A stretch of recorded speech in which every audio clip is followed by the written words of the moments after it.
বনী ইসরায়েলের ১২ শিষ্যা ও শয়তানের প্রতারণার কৌশল। বনী ইসরায়েলের সময় এক ছোট্ট গ্রামে ১২ শিষ্যা নামে অত্যন্ত ধার্মিক এক ব্যক্তি ছিল। তাকে সন্ন্যাসী বলা যেতে পারে। সে আল্লাহর একত্ববাদে বিশ্বাস করত এবং বিশ্বাস করত যে ঈসা আলাইসাল্লাম আল্লাহর একজন রাসূল। সুপ্রিয় বন্ধুরা, ভিডিওটি খুবই তথ্যবহুল এবং গুরুত্বপূর্ণ। ভিডিওটি না টেনে ভিডিওটিতে একটি লাইক দিয়ে সম্পূর্ণ ভিডিওটি শোনার অনুরোধ রইল। আশা করি ভিডিওটির মাধ্যমে সবাই উপকৃত হবেন। চলুন মূল ভিডিওতে চলে যাই। সেই গ্রামে ৩ ভাই ও এক বোন থাকত। সেই ভাইদের জিহাদের জন্য ডাকা হলো, কিন্তু তারা বোনকে একা রেখে যেতে চাইল না। কার কাছে রাখবে চিন্তা করতে লাগলো। গ্রামবাসী ১২ শিষ্যের কথা বলল, কারণ গ্রামের সবাই ১২ শিষ্যকে উত্তম চরিত্রবান হিসেবে জানত। তো তারা ১২ শিষ্যের কাছে রেখে গেল। যখন তার কাছে তাদের বোনকে রাখতে চাইল, সে রাজি হলো না এবং বলল, আমি অভিশপ্ত শয়তানের কাছ থেকে পানাহ চাই।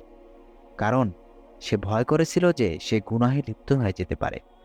তখন শয়তান ১২ শিষ্যের মনে কুমন্ত্রণা ওয়াসওয়াসা দিতে আসলো। চালাক শয়তান জানত যে ১২ শিষ্যের মন খুবই নরম। সে কানে কানে ১২ শিষ্যকে বলল, তারা যদি ভালো কাউকে তাদের বোনের জন্য খুঁজে না পায় এবং খারাপ কারো কাছে মেয়েটিকে রেখে যায়, তখন কি হবে? এই পরিণতি কি তোমার ভুলের জন্য নয়?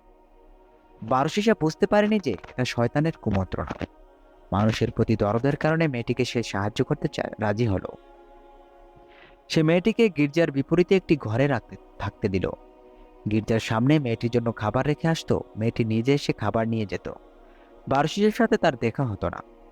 শয়তান ওয়াসওয়াসা হয়ে ১২ শিষ্যের কাছে আবার আসলো এবং বলল, তুমি কেন মেয়েটির খাবার তার ঘরের সামনে রেখে আসো?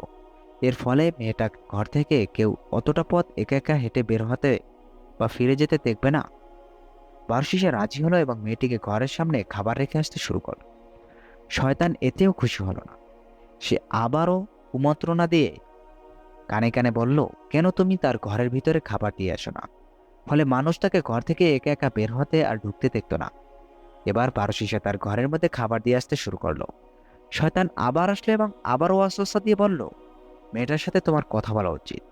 এভাবে একা থাকলে তো সে পাগল হয়ে যাবে। ১২ শিষ্য মেয়েটির কথা চিন্তা করে তার সাথে রুমের আড়ালে কথা বলতে শুরু করলো। শয়তানের কুমন্ত্রণায় একসময় তারা একই রুমে কথা বলতে লাগলো।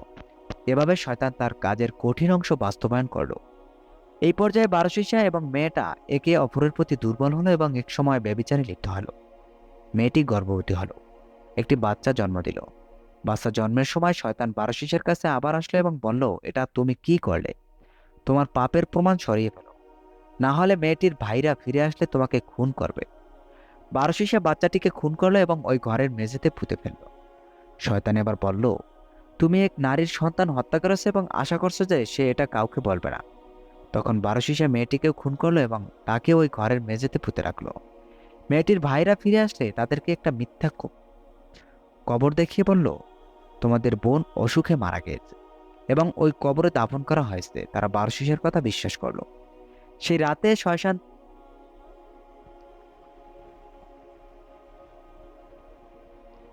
সেই রাতে শয়তান ৩ ভাইকে একই স্বপ্ন দেখালো যে ১২ শিষ্য তোমাদের বোনকে হত্যা করেছে।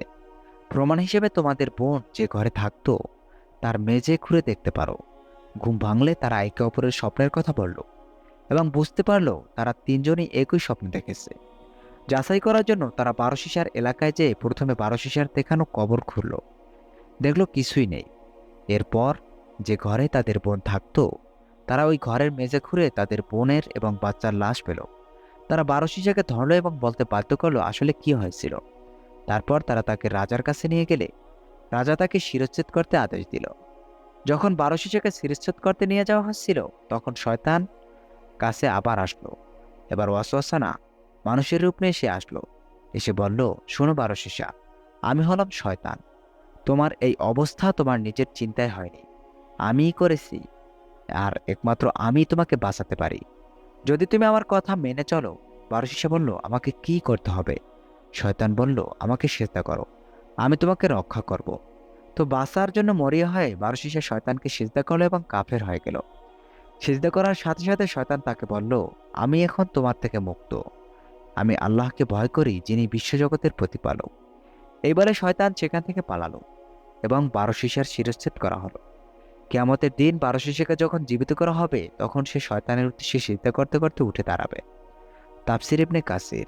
সহিহ হাদিস। হাদিস বর্ণনা করেছেন জমহুর উলামায়ে সিরা।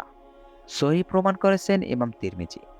কুরআন আমাদের বলেছে, তাদের দৃষ্টান্ত শয়তান যে মানুষকে বলে কুফরি করো, অতঃপর যখন সে কুফরি করে তখন শয়তান বলে আমি তোমার থেকে মুক্ত, আমি বিশ্বজগতের প্রতিপালক আল্লাহকে ভয় করি। সূরা হাশর। আল্লাহ আমাদের শয়তানের কুমন্ত্রণা থেকে দূরে রাখুন। আমিন।